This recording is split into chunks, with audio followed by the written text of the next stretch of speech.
Magandang umaga mga kababayan, araw po ng Miyerkules, April 29, 2026. Narito na po ating latest weather update ngayong umaga, alas 7.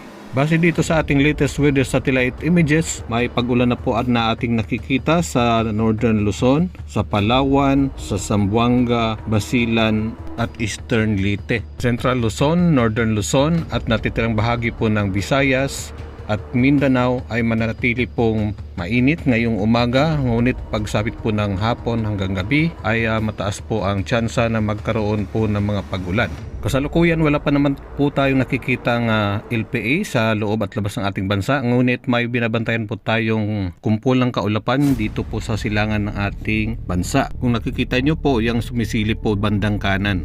Manatiling may alam sa kalagayan ng ating panahon, mag-share, mag-follow, mag-subscribe sa ating YouTube channel at salamat po sa panonood. Shukran!